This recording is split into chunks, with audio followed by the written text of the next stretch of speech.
Hello, and welcome back to another episode of I Find Inspiration in Old Childhood Media from the 2000s. Welcome back. I feel like I'm slowly becoming a Mermaid Melody channel. We all kind of saw this coming. This drawing is, of course, of my second favorite character, Sarah, the Orange Pearl Princess, ruler of the Indian Ocean. My first favorite character being Sarah's heir, Sarah. My decision to make this painting was really out of left field. It was kind of from last week. I was practicing my master copies, and I was copying this Leyendecker piece that I really like. I really like how the line art came out, and I love the shapes and the movement. But when it came time to color, I kind of just got in my head, so I just kept it like this as line art, and I gave up. So then I started drawing this other Leyendecker piece, and I was getting bored of copying, quite honestly. Side note, as an artist, don't be afraid to copy other artists' techniques, as long as you give credit and as long as it's for the purposes of learning. Don't go around making master copies of things and selling them, because that's just weird. Make a parody of it, I made a Squidward Mona Lisa once. That's fun. Anyways, so I gave up on that second master copy as well, and to get the creative juices flowing, I looked at my old art that I have saved on Procreate, and I came across this drawing. The concept here was to draw an ethereal portrait of Sarah. Now, I'm not sure why it is that I gave up on it, but I probably just moved on to another drawing, because I do get bored easily. It's one of my quirks. My point is that I saw this old drawing from 2019, and I thought to myself, I could do better. Because if any of y'all know me and my ways, y'all know that my main motivator in art is arrogance. I tried to get into the headspace of a royal mermaid portrait painter. The goal here was to show regalness, otherworldliness, maybe a hint of mystery behind the eyes. What is she thinking at this point? Does she know that she's going to destroy her own kingdom for a bland, mediocre man? Does she know what she's doing? Does she know her impact and her influence? For real, as we Mermaid Melody fans know, Sarah, the Orange Pearl Princess here, she's the one that was called to the dark side after her romance with said mediocre man was foiled. One of Sarah's subjects told Taro Mitsuki, the man, that Sarah was royalty and that she was way out of his league. So he took himself out of the equation and he just stopped meeting with Sarah. Sarah did not like this one bit, and she let her pearl turn emo and destroyed her kingdom. The tsunami that followed after she flattened her kingdom was the one that killed Kaito's parents. Kaito being the love interest of the main character, Lucia. After Sarah opened the gates that were keeping sea demons imprisoned, she joined the evil sea dude Gaito in his mission to rule the seven seas. So a lot of drama and buffoonery follows, and Sarah sees the error of her ways, and she helps the heroes finally. In the end, Sarah does the unthinkable. She decides to die with Gaito so he won't die alone. Sarah still shows up in the second season as a ghost, guiding the main character Lucia. That whole segue was just to explain the shell that Sarah is holding. Okay, if you're a first-time watcher, you wouldn't understand. Moving on.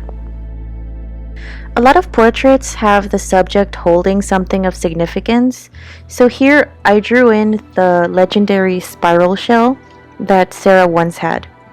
This is a very significant shell because it was the one where Sarah kept all of her painful memories in.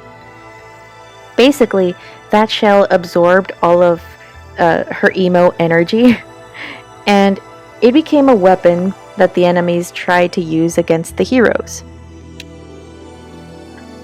And this is after Sarah had sacrificed her life in the first season. So basically, the heroes had to go find this shell that was already causing some problems and destroy it. You know, even after death, my girl is fucking shit up, and I love it. In the end, the shell is destroyed by the heroes, and Sarah's heart can finally rest.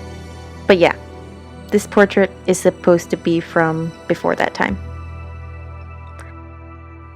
Since we never got to see Sarah's princess outfit, I had to make some choices here. I noticed that whenever any of the mermaids were dressed royally, they'd always have some type of flower in place of their regular hair accessories. So Lucia had like daisies in her pigtails. You know, in some instances she does have roses, but in her coming of age she had like daisies. And Hannon had roses in place of her regular like stars on her bangs. And Rena had a headband of roses instead of a headband of pearls, like she would regularly have in her transformed appearance. And since Sarah usually has these gold bands around her face framing hair pieces, I decided to just put the roses there. I did 3 roses on each side, which is a total of 6 roses. 1 for each of the mermaid princesses, not including her. Also, I thought it would make her look richer if I put more flowers in her hair. Like, maybe roses are a sign of status, because no other mermaids have, like, flowers in their hair, you know? Maybe they're, like, reserved for royalty. You never know. I realized that her pose here is very similar to that expression that Jenna Marbles makes sometimes. Like, I noticed it as I was halfway through finishing the painting, and it really made me giggle. So I'll keep the pose as it is because I kind of like it, and it's like an inside joke for me, and now also for you, fellow viewer. And now, we have reached the segment of the video where I, a grown human adult, talk smack about this manga that was made for preteen girls. So, these past 2 chapters, chapters 10 and 11, our heroes are in a battle with my favorite best gal, Sarah. Up to this point, I had assumed that Sarah was just faking her whole villain era. My theory was that she was just testing Lucia this whole time, because there's this moment where Sarah takes Lucia's pink pearl and asks her to choose between her human love or the sea. And I assumed Lucia was gonna say some crap like, my love of the ocean and my love for this dude are not mutually exclusive. I can multitask, you know? And then Sarah would be like, yes, young grasshopper, that is the right answer.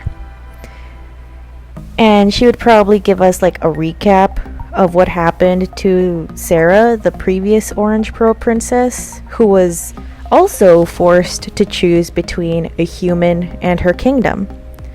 And she ended up choosing a dark path. See, that's a more compelling story to me than Sarah actually being brainwashed by the new merman enemy.